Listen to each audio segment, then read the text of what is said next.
Hello friends, welcome to my channel. आज मी तुमच्यासाठी वसुबारस निमित्त एक छोटीशी कविता घेऊन आले आहे. पशुधनाचे करूया संवर्धन, पशुधनाचे करूया संवर्धन, संदेश घेऊन या आली वसुबारस.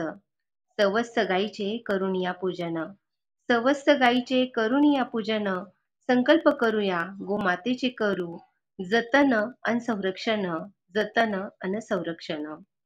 कृष्णप्रिय ही गोमाता, कृष्णप्रिय ही गोमाता, जिच्यासाठी झाला तो गोपाल, जिच्यासाठी झाला तो गोपाल.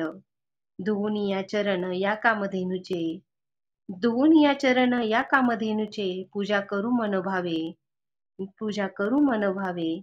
नैवेद्य देऊ तिला पुरणाचा, नैवेद्य देऊ तिला पुरणाचा. साजरा करूया सण दिवाळीचा, साजरा करूया सण दिवाळीचा. एकच मागणे गोमाता, एकच मागणे गोमाता, तुझ्या सम लाभो उदारता अन शांतता, तुझ्या सम लाभो उदारता अन शांतता. तुझ्या आशीर्वादानं वाढावी, तुझ्या आशीर्वादानं वाढावी, प्रसन्नता अन संपन्नता, प्रसन्नता अन संपन्नता. सर्वांना वसुबारसच्या खूप खूप शुभेच्छा.